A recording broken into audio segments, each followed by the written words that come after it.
जो टॉपिक करेंगे वो है फिजिक्स एंड ग्राफ्स।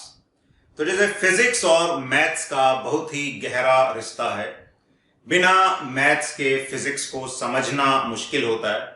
तो हम कई सारे मैथमेटिकल कॉन्सेप्ट्स उसके लिए समझते हैं, जैसे डिफरेंशिएशन, इंटीग्रेशन, वेक्टर्स। ऐसे ही फिजिक्स में ग्राफ भी बहुत इंपॉर्टेंट रोल प्ले करता है। तो ग्राफ हमें क्या देता है? किसी भी सिचुएशन का एक ग्राफिकल या डायग्रामेटिक रिप्रेजेंटेशन देता है, जिसको देखकर हम क्या कर सकते हैं, किसी क्वांटिटी के वेरिएशन को आसानी से जज कर सकते हैं, कौन सी चीज कैसे वेरी कर रही है। तो अगर बहुत सारा डेटा हमारे पास है, उस डेटा को एनालाइज करना हमारे लिए क्या हो सकता है, डायरेक्ट देख के मुश्किल हो सकता है। लेकिन अगर उसका ग्राफ बता दें तो हम बता सकते हैं कि उस क्वांटिटी का वेरिएशन कैसे हो रहा है।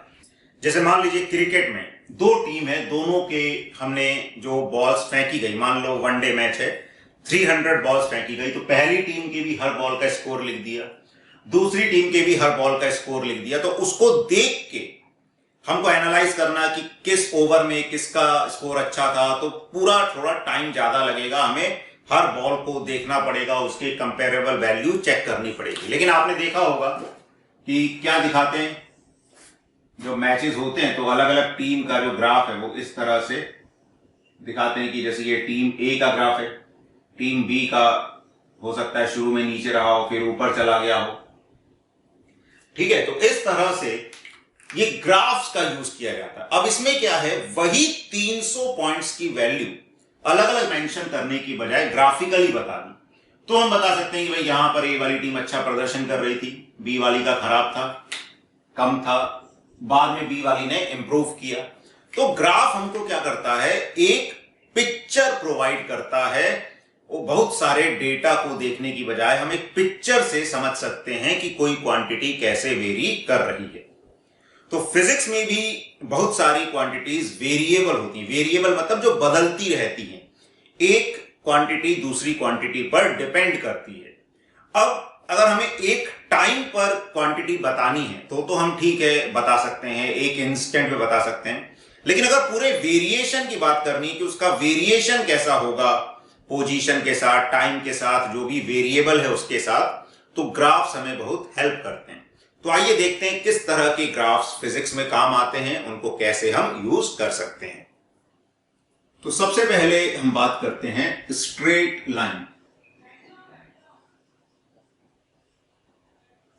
तो स्ट्रेट लाइन की क्या इक्वेशन होती है? स्ट्रेट लाइन की इक्वेशन होती है y is equal to mx plus C. This is the equation. ठीक है ना, इक्वेशन क्या करती है, एक वेरिएबल को दूसरे से रिप्रेजेंट करती है। तो y जो है ये एक वेरिएबल है, x एक वेरिएबल है, m कांस्टेंट होता है जो स्लोप कहलाता है, और c एक कांस्टेंट होता है जो y इंटरसेप्ट कहलाता है। स्लोप क्या होता है? कोई भी लाइन, जैसे हमने ये x एक्सिस मानी, ये y एक्सिस मानी, अगर y और x में ग्राफ है तो ठीक है। बेसिकली ग्राफ किसमें बनाते हैं हम, दो वेरिएबल। तो यहां पे वेरिएबल क्या है, y x।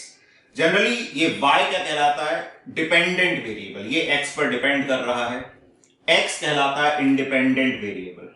तो इंडिपेंडेंट वेरिएबल को हॉरिजॉन्टल लाइन या x एक्सिस के अलोंग रिप्रेजेंट किया जाता है, और डिपेंडेंट वेरिएबल को वर्टिकल लाइन या y एक्सिस के अलोंग रिप्रेजेंट किया जाता है। अब स्लोप क्या होता है? कोई भी line positive direction of x axis से जो एंगल बनाती है, उस एंगल का tan थीटा ही स्लोप कहलाता है। अगर एंगल थीटा है तो tan theta is called slope. और हमें यह पता होना चाहिए कि अगर थीटा एक्यूट होता है तो tan थीटा पॉजिटिव आएगा, और अगर थीटा ऑब्ट्यूस होगा तो tan थीटा नेगेटिव आ जाएगा। तो अगर लाइन ऐसे है तो एंगल हमेशा positive direction of x axis से ही देखना है। तो यहां पे जो स्लोप होगा तो ये tan थीटा, इस एंगल का tan लेना पड़ेगा। तो यहां पे स्लोप कैसा आएगा, पॉजिटिव। तो इसको भी याद रखना है, ध्यान रखना है कि अगर लाइन पॉजिटिव x एक्सिस की तरफ झुकी हुई है तो स्लोप पॉजिटिव आता है, और लाइन नेगेटिव x एक्सिस की तरफ झुकी हुई होती है तो स्लोप नेगेटिव आता है। क्योंकि ऑब्जेक्टिव क्वेश्चंस में कई बार हमें पूरा सॉल्व करने की जरूरत नहीं होती, कुछ ऑप्शंस को हम एलिमिनेट करके राइट ऑप्शन तक पहुंच पाते हैं। ठीक है, तो इक्वेशन ऑफ लाइन याद रखनी है, y is equal to M X plus C, इस फॉर्म की होती है जिसमें m होता है स्लोप और y इंटरसेप्ट। y इंटरसेप्ट मतलब ये लाइन y एक्सिस को कहां कट करेगी, ये वाला पॉइंट c कहलाता है। अब अगर वो y एक्सिस पे नीचे कट करेगी तो c नेगेटिव होगा, क्योंकि y कोऑर्डिनेट है ये, ठीक है ना। c is y intercept, y axis पे कहां पे कट किया, तो अगर नेगेटिव साइड पे कट करेगी तो c नेगेटिव आएगा, पॉजिटिव साइड पे कट करेगी तो c पॉजिटिव आएगा। तो ये हमें इक्वेशन के बारे में थोड़ा सा आइडिया होना चाहिए। अब हम देखते हैं कैसे इससे लाइंस को प्लॉट किया जाता है अगर हमें इक्वेशन दी हुई है। तो मान लें हमें एक इक्वेशन दी हुई है y is equal to 3x plus 5। अब ये हमें ड्रॉ करनी है। तो देखो, अगर हम कॉम्पिटिटिव एग्जाम्स की बात कर रहे हैं तो हमें बहुत एग्जैक्ट ग्राफ नहीं बनाना होता है, अप्रोक्सीमेट ग्राफ बनाना होता है या ऑप्शंस में से आइडेंटिफाई करना होता है। तो रफली हम बात करें तो देखो, इसका स्लोप कैसा है, पॉजिटिव। स्लोप पॉजिटिव मतलब लाइन पॉजिटिव एक्स एक्सिस की तरफ झुकी हुई होगी और y इंटरसेप्ट भी पॉजिटिव, यानी कि पॉजिटिव y एक्सिस पे कट करेगी, तो लाइन ऐसी कुछ बननी चाहिए। तो अगर ऐसा एक ही ऑप्शन है तो हम डायरेक्टली ये सेलेक्ट कर सकते हैं। बाकी ऑप्शन ऐसे हो सकते हैं, कोई ऐसी लाइन बना दी, कोई नीचे कट कर रही है, तो हमको अगर सेलेक्ट करना है तो हम ऐसे देख सकते हैं कि भाई स्लोप पॉजिटिव है, मतलब लाइन इस तरफ झुकी हुई होनी चाहिए, और y इंटरसेप्ट पॉजिटिव है, मतलब पॉजिटिव y एक्सिस पे कट करनी चाहिए।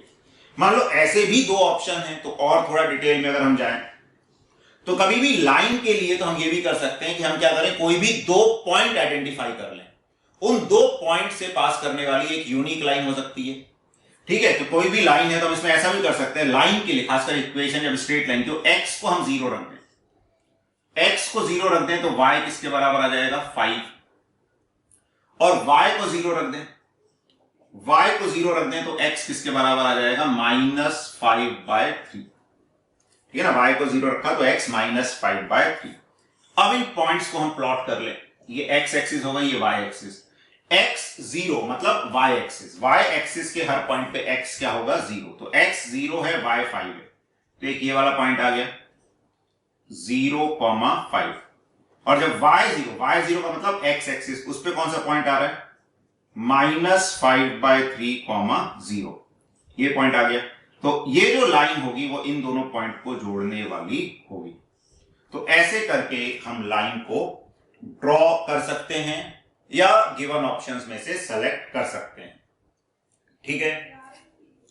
अब फिजिक्स में कहां यूज होता है, तो फिजिक्स में कई क्वांटिटीज ऐसी होती हैं जो दूसरी क्वांटिटी पे लीनियरली डिपेंड करती है। ये जो इक्वेशन होती है y is equal to M X plus C, इसको लीनियर इक्वेशन भी बोला जाता है। जैसे आपने ये इक्वेशन देखी होगी, सुनी होगी, v is equal to U plus A T, equation of motion होती है। अब कई बार क्या होता है, हम घबरा इसलिए भी जाते हैं कि हम y और x में चीजों को समझते हैं तो उसको दूसरे वेरिएबल में समझना नहीं चाहते या समझ नहीं पाते, जो भी कारण हो सकता है। देखो यहां पर क्या होता है, v वेलोसिटी किसी टाइम पर, तो this is a variable. u initial velocity मतलब ये कांस्टेंट है भाई, इनिशियल मतलब एक इंस्टेंट पे। v क्या है, वेलोसिटी एट टाइम t, जो टाइम के साथ बदलती रहेगी। u क्या है, इनिशियल वेलोसिटी, एक इंस्टेंट पे वेलोसिटी, जो क्या रहेगी, कांस्टेंट। a जो है एक्सीलरेशन, तो ये इक्वेशन तभी लगती है जब एक्सीलरेशन क्या होता है, कांस्टेंट होता है, और t वेरिएबल है। तो यहां पर बेसिकली v जो है ये y का काम कर रहा है और t जो है x। ऐसे लिखने की जरूरत नहीं होती, लेकिन अगर दिक्कत हो तो हम ऐसे लिख सकते हैं इन चीजों को। बाकी दिमाग में क्लैरिटी लानी है, समझने की कोशिश करनी है, समझ आ रहा है। तो v y का काम कर रहा है और t x का काम कर रहा है। तो अब अगर इसको देखें तो इक्वेशन क्या हो गई, y की जगह आ गया v, mx तो वो at, तो ये बेसिकली क्या हो गया, यहां पर स्लोप हो गया, प्लस u c का काम कर रहा है, तो c क्या हो गया यहां पे, y इंटरसेप्ट हो गया। बस अब हम इसको प्लॉट कर सकते हैं डिफरेंट केसेस के लिए, ठीक है। जैसे मान लो अब इसमें कुछ कॉमन केसेस की हम बात करें कि u 0 और a पॉजिटिव, तो वेलोसिटी टाइम ग्राफ कैसा बनेगा? तो u जीरो मतलब y intercept zero, a positive मतलब राइट साइड में झुकी हुई लाइन, तो ऐसा ग्राफ बन जाएगा।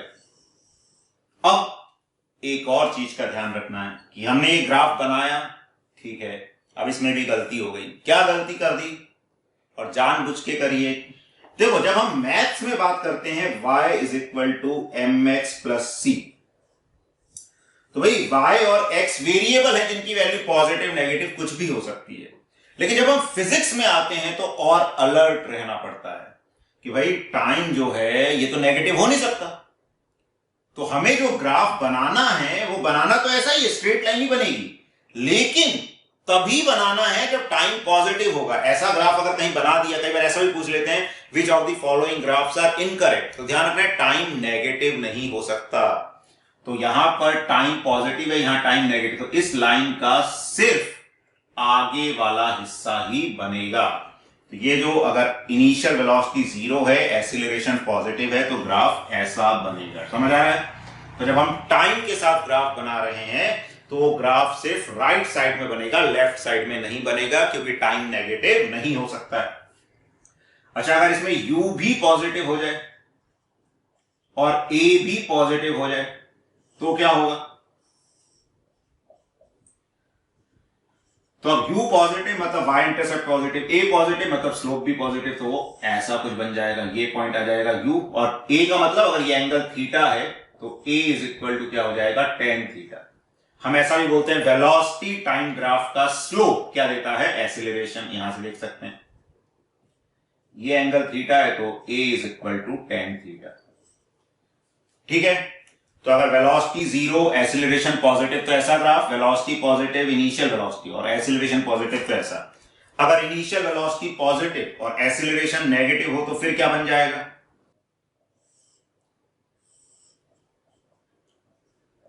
तो इनिशियल वेलोसिटी पॉजिटिव है लेकिन एक्सीलरेशन नेगेटिव है, तो इनिशियल वेलोसिटी मतलब y intercept positive, acceleration negative मतलब इस तरफ झुकी हुई लाइन, तो वो ऐसी लाइन बन जाएगी। तो ध्यान रखना, पीछे नहीं ले जाना क्योंकि टाइम नेगेटिव नहीं होगा। तो ऐसे हम इन इक्वेशंस का ग्राफ बना सकते हैं।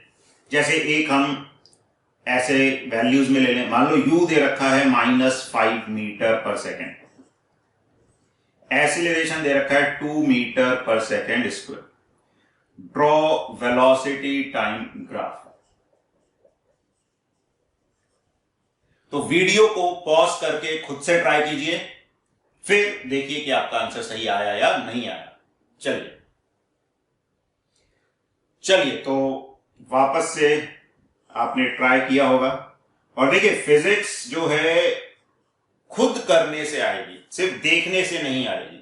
इसलिए जहां भी कोई क्वेश्चन आता है वीडियो को पॉज कीजिए, चाहे मेरा वीडियो देख रहे हैं, कहीं और देख रहे हैं वीडियो, आप कभी भी क्वेश्चन है उसको आप पॉज कीजिए, खुद से ट्राई कीजिए, फिर देखिए सॉल्यूशन, फिर देखिए आपका सही हुआ या गलत हुआ। गलत हुआ तो किस कारण से गलत हुआ उसको आइडेंटिफाई कीजिए और अपने कॉन्सेप्ट्स को सुधारिए। कैलकुलेशन मिस्टेक हो रही है तो उसको सुधारिए, क्योंकि आप जितना खुद से प्रैक्टिस करेंगे उतना ही आपको समझ आएगा।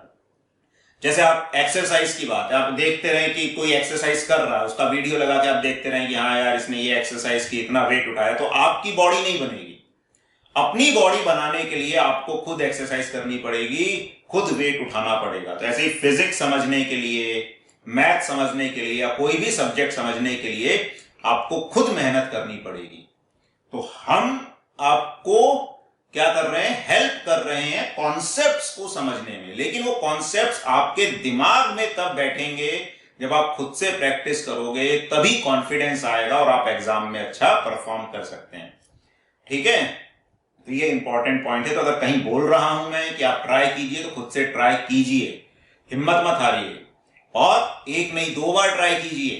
ठीक है, एक बार फिर देखने के बाद अगर आपसे नहीं बना, आपने सॉल्यूशन देखा हमने जो बताया, उसको फिर बिना देखे थोड़ी देर बाद खुद से ट्राई कीजिए कि मुझे समझ आया या नहीं आया। क्योंकि देखकर हमें लगता है हमें सब समझ आ गया, लेकिन जब खुद करने लगते हैं तब पता चलता है कि समस्या कहां पर आ रही है। ठीक है, तो इसलिए खुद से जब तक आप फाइनल सॉल्यूशन तक, फाइनल आंसर तक नहीं पहुंच जाते कॉन्फिडेंस के साथ, तब तक आप मत रुकिए, उस पर और मेहनत कीजिए, उस चीज को 2 बार 3 बार 4 बार जितनी बार करना पड़े करिए। ठीक है, चलिए तो देखते हैं क्या है। u है -5, तो भाई u कहां पे होगा, तो हमें क्या बनाना है, velocity time graph. u is initial velocity, तो -5 मतलब नीचे, और एक्सीलरेशन कैसा है, पॉजिटिव। पॉजिटिव मतलब इस तरफ झुकी हुई लाइन, तो ऐसी ये लाइन आ जाएगी। तो इस तरह से स्ट्रेट लाइन की अगर इक्वेशन दे रखी है कोई भी, ठीक है ना, इक्वेशन क्या है ध्यान रखना है, v is equal to u plus 8। अगर हम इक्वेशन की बात करें तो u आ गया -5, a आ गया 2 इंटू टी, तो ये आ गया v is equal to 2t minus 5। तो y इंटरसेप्ट -5, स्लोप 2, मतलब ये वाला थीटा जो है ये tan theta is equal to 2 होगा। आ रहा है समझिए। तो ऐसे स्ट्रेट लाइन का हमें आइडिया होना चाहिए कि उसकी इक्वेशन क्या होती है और उसका ग्राफ हम कैसे बना सकते हैं। अब इसमें कई बार लाइन बनाई हुई होती है और हमें उसकी इक्वेशन लिखनी पड़ सकती है। जैसे ऐसा दे दिया वेलोसिटी टाइम ग्राफ, या जरूरी नहीं वेलोसिटी टाइम ग्राफ, कुछ भी हो सकता है, फोर्स टाइम ग्राफ दे दिया मान लो, ऐसे टाइप से दे दिया, ठीक है, ये वाला पॉइंट दे दिया 4, ये वाला पॉइंट दे दिया 2, और हमें फोर्स को टाइम की टर्म में एक्सप्रेस करना पड़ रहा है। ठीक है ना, बेसिकली हम क्या चाहते हैं, right equation of this line, इस लाइन की इक्वेशन हमको लिखनी है। तो देखो सीधी सी बात है, स्ट्रेट लाइन है, इक्वेशन तो यही होगी, y is equal to mx plus सी। ठीक है, अब y कौन सा वेरिएबल होगा जो y एक्सिस पे, तो y की जगह तो क्या आ जाएगा, f आ जाएगा, x की जगह क्या आ जाएगा, t आ जाएगा, c क्या होगा, y इंटरसेप्ट, तो c की जगह कितना आ जाएगा 4। अब बचा ये स्लोप। अब स्लोप के लिए देखो हमें क्या निकालना है, ये वाला tan थीटा निकालना होता है। अगर हम इस थीटा को देखें, या इसको मैं फाई बोल दूं, तो एक चीज का ध्यान रखते हैं, पहले हम एक चीज डिस्कस करते हैं, ये एंगल थीटा है, तो स्लोप जो है क्या होगा, tan थीटा। अच्छा, थीटा और फाई का सम 180 डिग्री होगा, तो tan थीटा, थीटा को क्या लिख सकता हूं मैं, पाई माइनस फाई, पाई क्या होता है 180 डिग्री, और tan 180 माइनस थीटा या 180 minus phi is minus tan phi, तो ये माइनस tan फाई आ जाएगा।